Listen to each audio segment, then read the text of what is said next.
Welcome sa Epic of Time. Ngayon ay dadalhin namin kayo sa gitna ng madugong labanan sa Vietnam noong 1965. Isang kwento ng katapangan, sakripisyo at pagmamahal sa bayan. Ito ang pelikulang We Were Soldiers. Simulan na natin ang kwento. Noong 1954, isang unit ng mga sundalong Pranses ang nagpapatrolya sa Vietnam sa huling taon ng unang digmaang Indochina. Bigla silang inambus ng mga puwersa ng North Vietnamese Army. Pinatay ang mga opisyal at kahit maraming Viet Cong ang napatay ng mga Pranses, sila ay mabilis na napalibutan. Inutusan ni Nguyen Huan ang pagpatay sa lahat ng natirang sundalong Pranses upang takutin ang Pransya na huwag nang makialam pa sa Vietnam. 11 taon ang lumipas. Pumasok na ang Estados Unidos sa Vietnam War. Dito ipinakilala si U.S. Lieutenant Colonel Hal Moore, isang dedikado at seryosong leader na puspusang sinanay ang kanyang tropa, ang 7th Cavalry Regiment, bilang paghahanda sa kanilang paglalakbay patungong Vietnam. Lumipat si Colonel Moore at ang kanyang pamilya sa bagong tahanan. Habang may mga helicopter na lumilipad sa itaas, sinuri ni Moore ang kakayahan ng mga ito. Nakilala niya si Major Bruce Crandall at iba pang piloto ng helicopter na naglalaro ng baseball sa kanilang break.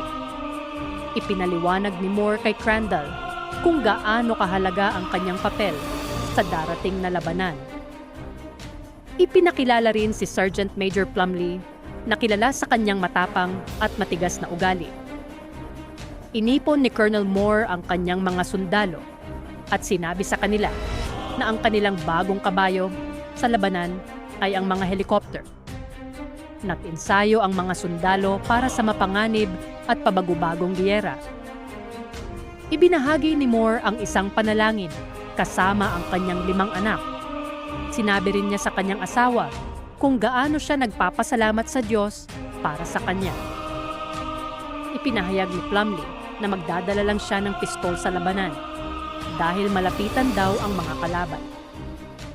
May signal na natanggap ang radio operator ni Moore mula sa isang tagapayo sa Vietnam. Ipinaalala ni Moore sa kanyang mga tao na sila lang ang aasahan ng isa't isa sa digmaan. Habang naghahanda ang mga asawa sa base, si Julie Moore ang nanguna sa pagtutulungan nila. Isinilang ni Barbara Geoghegan ang kanilang sanggol. Nagkita sa simbahan sina Jack Geoghegan at Colonel Moore, kung saan nagbigay siya ng payo ukol sa pagiging ama at sundalo. Dumating ang araw ng utos ni Pangulong Johnson sa telebisyon, ang pag-deploy ng Air Mobile Division ni Moore sa Vietnam. Habang nagdiriwang, nalaman din ni Moore na kulang ang kanyang tauhan, 1/3 sa kanila ay aalisin. Naalala niya ang masaklap na kasaysayan ng ika-7 Cavalry, ang unit ni General Custer na naubos noon. Bago umalis, isinulat ni Moore ang kanyang huling habilin. Nangako siya sa kanyang mga tauhan na siya ang unang bababa at huling aalis sa battlefield. Walang maiiwang sundalo, patay man o buhay. Dumating na sila sa Timog Vietnam. Ang digmaan ay sa pagitan ng North Vietnam, sinusuportahan ng China at USSR, at South Vietnam, kaalyado ng U.S. at ibang anti-komunista.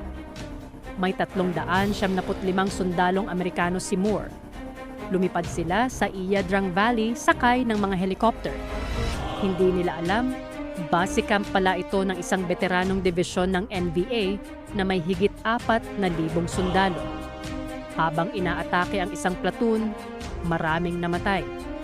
Si Sergeant Ernie Savage ang umako ng pamumuno nang mamatay ang kanilang opisyal. Humingi si Moore ng air support habang pinapalibutan na sila. Napagtanto niyang gagamitin ng kalaban ang creekbed para umatake, kaya iniutos niya itong bantayan. Dumami ang patay sa magkabilang panig.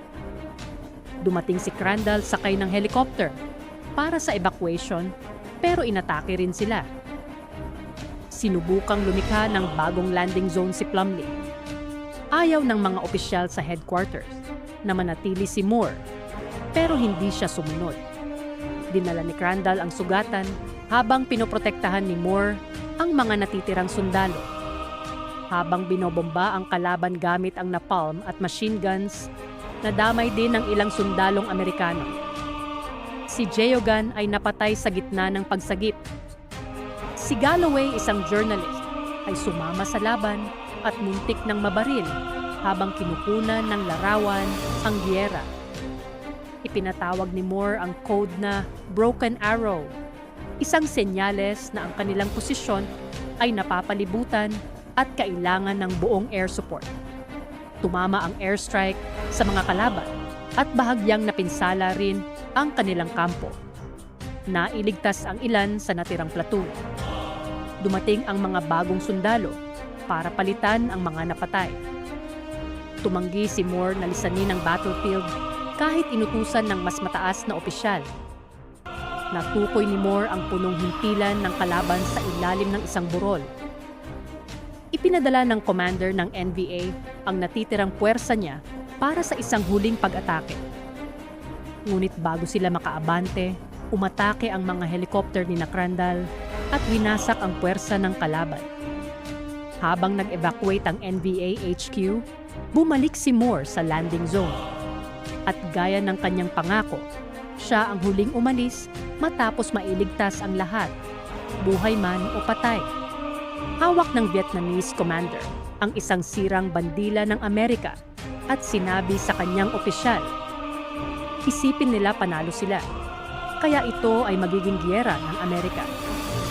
Ang katapusan ay tulad ng sa mga Pranse, pero mas marami ang mamamatay bago iyon mangyari. Sa huli ng pelikula, nalaman nating agad na binalikan ng NVA ang nasabing landing zone matapos ang pag-alis ng mga Amerikano. Matapos ang halos isang taon, ligtas na nakabalik si Moore sa kanyang pamilya. Pinuri siya ng kanyang mga opisyal matapos siyang pumatay ng higit 1,800 NVA. Sa huling eksena, bumisita ang mas matandang si Moore sa Vietnam War Memorial at tiningnan ang pangalan ng mga sundalong nasawi sa Ia Drang. Sa digmaan, may mga bayani, may mga alaala, at may mga kwentong kailanmay hindi dapat makalimutan. Kung nagustuhan mo ang recap na ito, huwag kalimutang mag-like, mag-subscribe, at i-click ang bell icon para sa mas marami pang makasaysayang kwento. Hanggang sa muli, dito lang sa Epic of Time.